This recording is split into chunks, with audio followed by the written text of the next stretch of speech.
আলহামদুলিল্লাহ, স্যামসাং A70-এর একটি phone EDL point ধরে দেখেন সাকসেস করলাম কাজটি।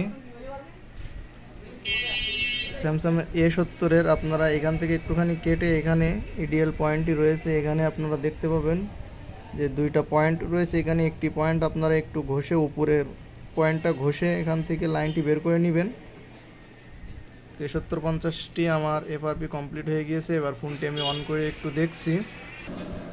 তো আলহামদুলিল্লাহ দেখেন ফোনটি সম্পূর্ণ অন হয়ে গিয়েছে। এখানে নিচে অ্যাসেম্বলিটি মোড আসছে, মানে আমাদের ফোনটিতে এফআরপি লক আর নেই। তো এবার আমরা এগুলোকে সম্পূর্ণ নেক্সট করে এগুলোকে আমরা কমপ্লিট করে নিব। তো দেখেন আমার একটু ওয়াইফাই কানেক্টও আছে, তো আমি ওয়াইফাইটি ফরগেট করে এখানে স্কিপ করে দিলাম।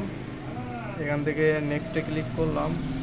এখান থেকে আমরা ডন্ট কপিতে ক্লিক করব।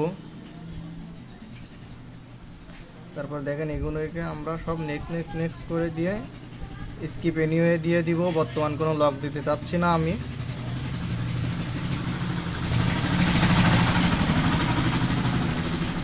এখান থেকে নেক্সটে ক্লিক করে দিলাম, এখান থেকে স্কিপ দিলাম, এখান থেকে স্কিপ, এখান থেকে ফিনিশ দিয়ে দিলাম।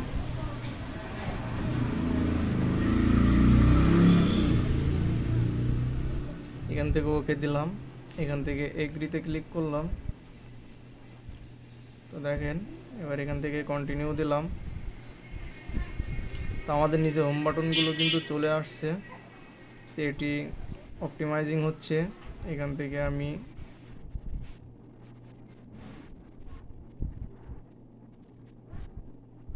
ট্রাই এখানে ক্লিক করে আমি এখান থেকে আবার লেটারে ক্লিক করলাম। বর্তমান ওয়াইফাই কানেক্ট নেই বলে ঝামেলাটি হচ্ছিল। তো দেখেন আলহামদুলিল্লাহ ফোনটি কিন্তু সাকসেস হয়ে গিয়েছে, স্যামসাং গ্যালাক্সি A70। তো এই ফোনটি আপনাদের যাদের এভার ব্লক করবে ইডিএল পয়েন্ট এভাবেই আপনারা ধরে কাজ করবেন। ধন্যবাদ সবাইকে।